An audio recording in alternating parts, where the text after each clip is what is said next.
Welcome back to the deep dive. We know you're keen on improving your English, really boosting that confidence. So today we're diving into some really practical, actionable strategies, stuff you can use every day. We're looking at how to get better daily and also how to handle those, real world chats. That's right. And we've looked at the sources, and they really focus on two main things. First, getting into a good, consistent rhythm with your learning, like making it stick. And second, mastering those everyday interactions, those little conversations that actually matter a lot. We'll pull insights straight from the research on this. Okay, great. Let's start with that learning rhythm then. The whole English learning journey idea. It's easy to feel pressured, right? Like you have to be fluent tomorrow. But the sources, well, they all say something different. They talk about it being a journey, not a sprint or a race. Why is that viewpoint so critical? Well, the journey metaphor, it's not just about going slow. It's more about understanding how skills are actually built. Our sources suggest it happens in cycles. There's a phase where you're just taking things in, immersing yourself. Then comes a phase where you're actively trying things out, speaking, writing, experimenting. And then crucially, a phase where you refine things based on feedback you get. Trying to skip ahead or rush one part, that often leads to burnout or just surface-level understanding. Okay, so the journey has stages. That makes sense. Yeah, and what's interesting is that this step-by-step idea connects to those stages. Right, so step by step isn't just slow, it's strategic, depending on the stage you're in. Exactly. It's about tailoring your small steps to the face. So for someone who's maybe not a total beginner anymore, but wants to get, better, what does step by step look like in practice? The sources talk about something called micro-learning blocks. It's not just do a little every day. It's about short, really focused bursts, like maybe 5 minutes, maybe 15. And each block has one specific goal. Okay, like what? Give me an example. Well, say you're in that intake phase. A block might just be looking at one paragraph of news and figuring out the sentence structure. Yeah. Or listening to a short podcast clip and identifying all the phrasal verbs. Just that. Small and focused. Right. Or if you're in the production phase, maybe record yourself talking for just 2 minutes on one topic. Then listen back. Where are the pronunciation tricky spots? Any grammar slips? That's your micro-block. I like that micro-learning blocks. Takes the pressure off needing like an hour free every single day. You just find these small, focused moments. And listening, the sources really push this listen before you speak idea. How does that fit into these blocks? Yeah, they're pretty firm on that. Yeah. But it's not just having headphones on. It's what they call active contextual listening. It means going deeper than just the words.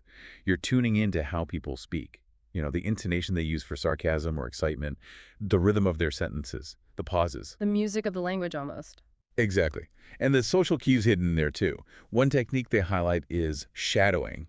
Have you heard of that? Where you mimic. Right? Yeah, exactly. You listen to a native speaker and you try to copy them. Yeah. The sounds, the speed, the ups and downs right after or even at the same time. It really helps internalize those natural patterns. Yeah. So when you do speak, it feels less like you're translating in your head. More like just expressing yourself. Precisely. Okay, so let's tie this together. Imagine someone asks you, how's your English journey going? Using these ideas, how could you answer that confidently? Right. Instead of just, it's good, you could lean into these concepts, maybe say something like, it's moving forward. I'm actually using these micro-learning blocks daily. Yeah. And focusing on active listening, especially shadowing. I feel like it's really helping my confidence.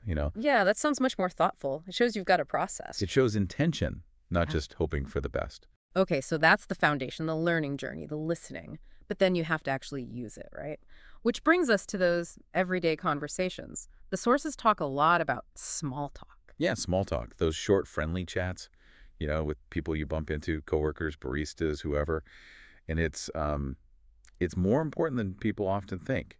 It's not just filler. How so? Well, it's where you practice building rapport. It shows you understand these sort of cultural flow. Yeah. And it builds your confidence in situations that aren't high pressure. It's like a gateway skill, really. Shows you're fluent beyond just the textbook. A gateway skill. I like that. Less scary than a big presentation, for sure. The sources use a coffee shop scene as an example. It's perfect, right? Everyone does that. So imagine you're there ordering. How does that small talk actually play out effectively? Okay, let's walk through their example. Think about the flow. Customer might say, hi, can I get a medium latte, please? Okay, starting simple. Barista. Of course. Hot or iced today? Customer. Hot, please. Barista. Great. How's your morning shaping up so far? Ah, there's the opening for small talk. Exactly. Customer. Not bad, thanks. Just wrapping up a project. How about you? Barista. Pretty good. It's been a steady but not crazy morning. Customer. Nice. Hope it stays manageable for you. Keeping it light. Barista. That'll be $4.50. And that's it. Short, friendly. Okay, let's unpack some of those phrases because the sources say they're quite strategic. First, can I get? Yes. That's a really good example of politeness in English. It's softer than saying, I want, or give me. More indirect. Right. The sources point out this indirectness is common culturally. It shows respect, invites cooperation rather than making a demand. It signals, the social rules, basically. Okay, makes sense. What about the barista's question? How's your morning shaping up so far? That's a classic low-stakes icebreaker. Shaping up suggests things are still unfolding. It invites a brief update, not your whole life story. Keeps the door open for a chat without being nosy. And the customer's answer, not bad. That seems really common. It's perfect.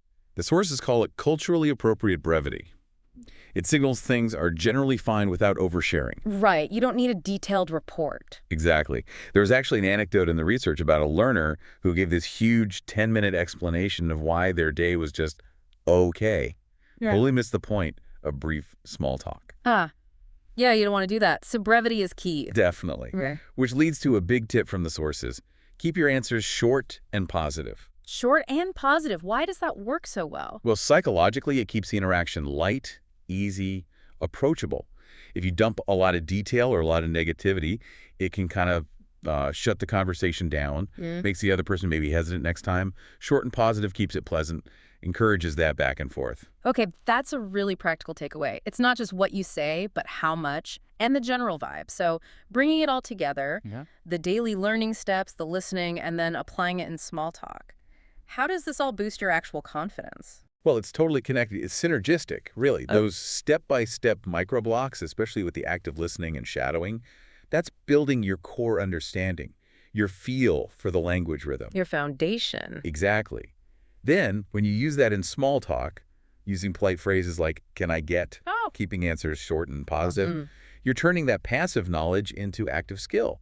Each time you have one of those little successful chats, it's like proof that your learning is working. Right. A mini victory. Yeah. And that reinforces your confidence. It makes those patterns stick. You start to trust yourself more in the language. It becomes a positive cycle, doesn't it? The daily habits feed the real-world practice, and the practice boosts your confidence to keep up the habit. Precisely. Those consistent small efforts, plus using them in these everyday low-pressure moments, that's the real accelerator. You're not just studying English in a vacuum. You're actually using it, living it, even in small ways. And that's where genuine confidence comes from. It's about seeing every little interaction as a chance to take another step. Okay, so let's quickly recap the main points from this deep dive. Right. First, remember your English learning is a journey with different phases. Progress, step by step, using focused micro-learning blocks. Got it. And really practice that active contextual listening. Maybe try shadowing to get the natural rhythm. Listen before you speak. Yeah. And then in those everyday small talk moments, use polite phrasing like, can I get? And crucially, keep your answers short and positive. Don't overshare. That's the core of it. Fantastic. And as always, we like to leave you with a final thought to chew on. So here it is. If every single small interaction, every quick chat is actually a chance for a step-by-step improvement, a potential micro-victory for your confidence, well, the question is, how many of those powerful little opportunities are you maybe letting slip by each day without even realizing it? Something to think about. We really encourage you to take these ideas and actively try them out in your own English journey. The power really is in those small, consistent, confident steps. Thanks for diving deep with us today.